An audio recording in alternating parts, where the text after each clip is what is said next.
The sterile beep of monitors sliced through the quiet hospital corridor as I stepped off the private jet's stairs straight into a waiting car in Dallas.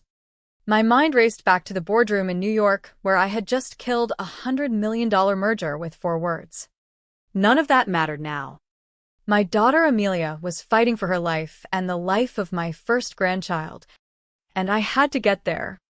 I built my empire from nothing, starting in a small office in Chicago with nothing but grit and that unshakable instinct I called my gut. It steered me through brutal takeovers, economic crashes, and negotiations where one wrong move could cost millions. For 2 years, that same gut had screamed at me about Greg, my son-in-law. On paper he was ideal, tall, charming, from a respectable family, with that easy smile that won everyone over. He had swept Amelia off her feet during a charity gala in Dallas.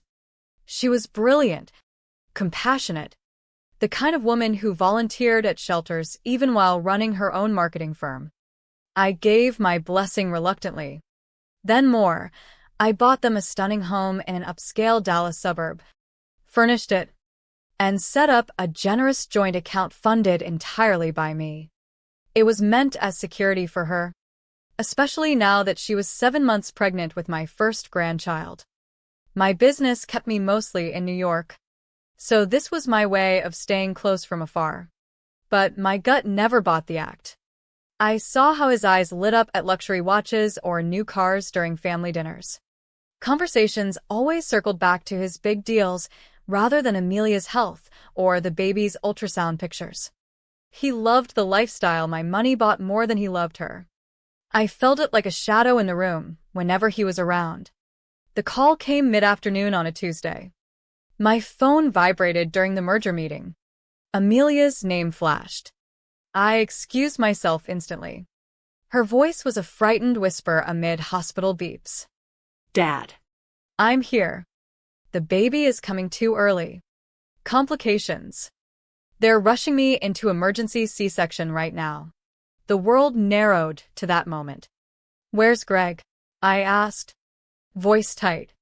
She hesitated. "He had an important work dinner he couldn't miss. But he's on his way." "I'm scared, Dad."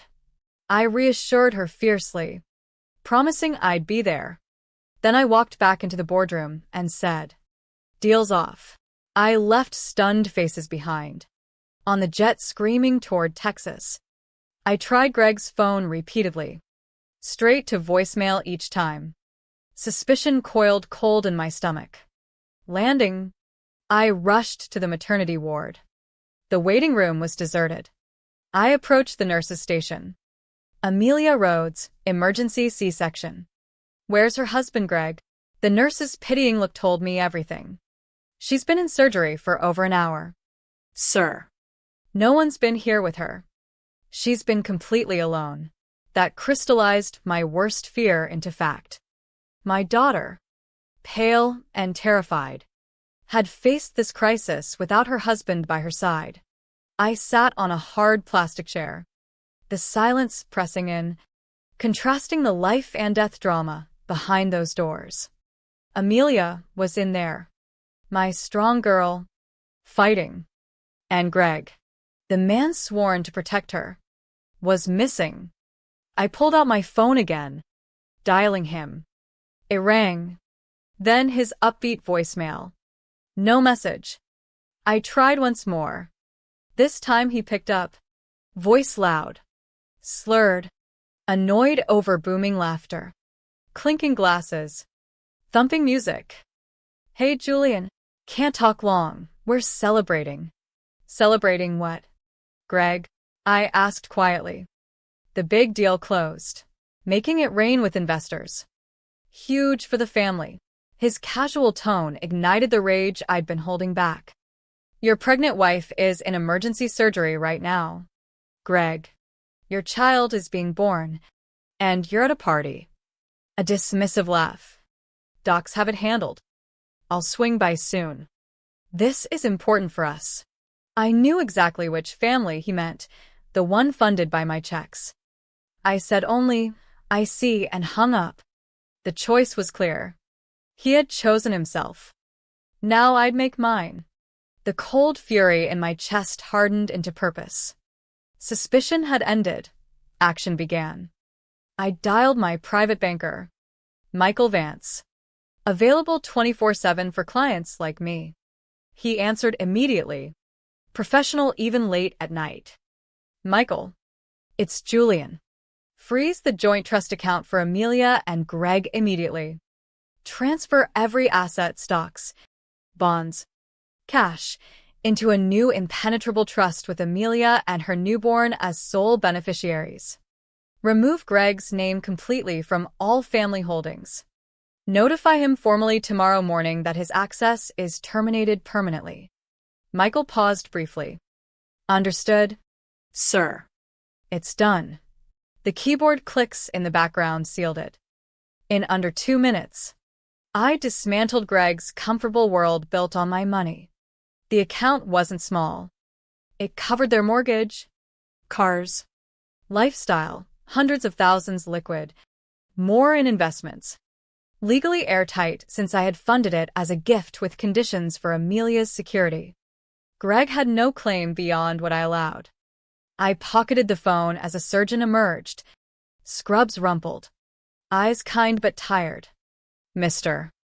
Rhodes? Your daughter was magnificent.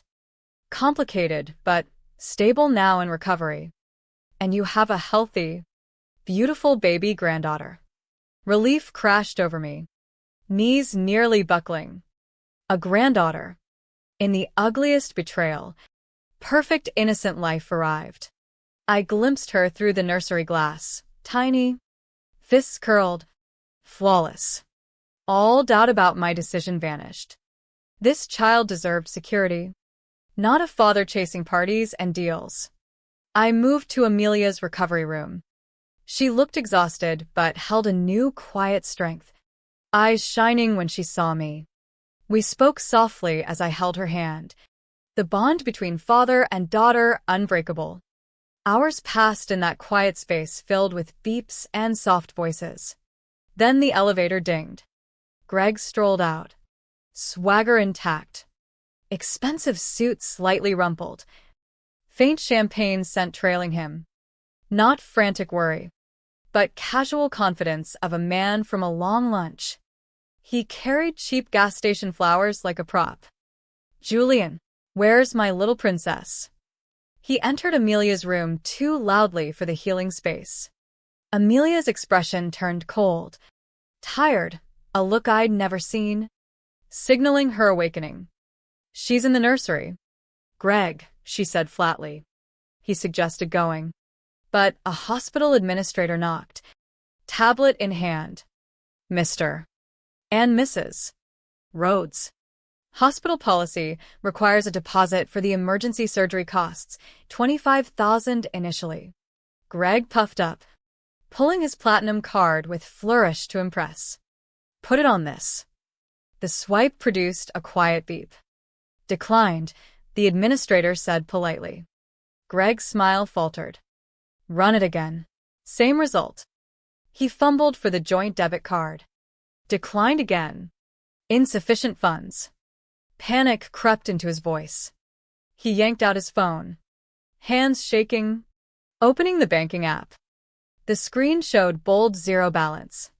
Color drained from his face as horror set in. I watched silently from my chair as Greg's world unraveled.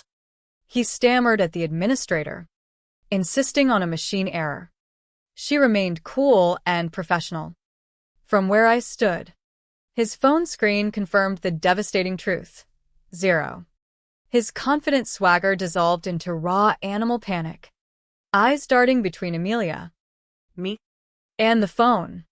The room thickened with terrible silence. I stood, handed my personal black card to the administrator.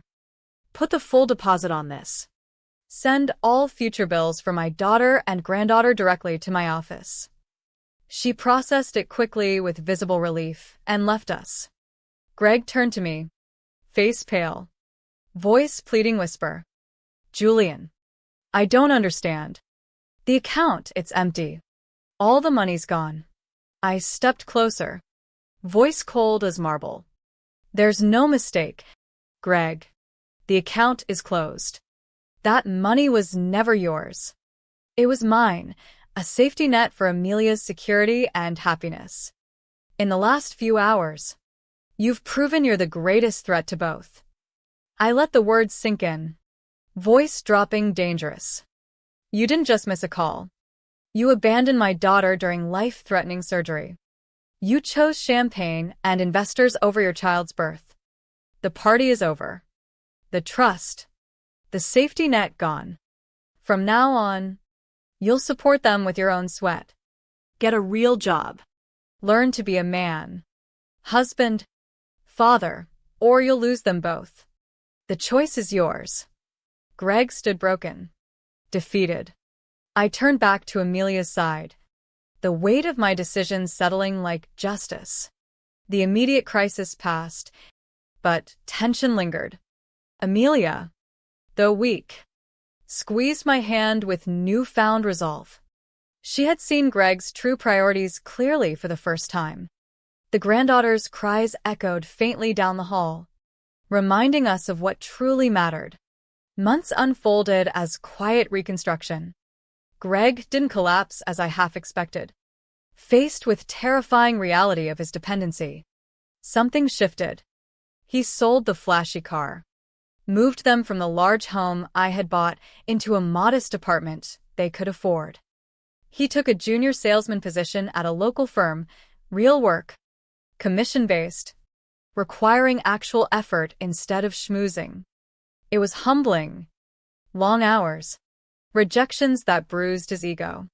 I saw glimpses of growth during my visits, less talk of big deals, more focus on the baby's milestones. Amelia transformed too.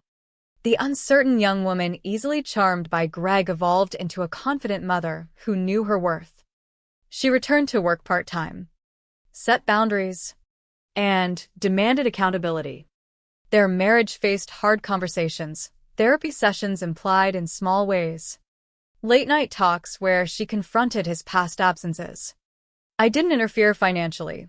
That door stayed closed. But I supported their efforts indirectly, offering advice only when asked, watching from afar. Legal steps remained clean. The new trust protected Amelia and the child fully. Greg had no access. Notifications delivered formally. He felt the sting publicly at first, credit issues, lifestyle downgrade, but it forced maturity. A year later, I sat in their smaller living room, a happier, self-paid home filled with simple comforts. Amelia radiated quiet strength as a mother. I held my 1-year-old granddaughter in my arms, her giggles warming me. On the floor, Greg played with wooden blocks alongside her, patient, present, no longer chasing glamour. He wasn't wealthy anymore, but he was finally a true family man, attentive, working steadily, prioritizing them. I had built a financial fortress thinking it would shield my daughter. But real power lay in love, the tough love that forced Greg to grow through necessity. My greatest victory wasn't destruction, but the necessary financial fury that birthed his transformation. Watching them now, blocks scattered, laughter filling the room, I wondered about the line between protection and control, and whether hard lessons always lead to redemption. The choice Greg made that night reshaped them all, proving sometimes severing the lifeline is the only way to teach a man to swim on his own.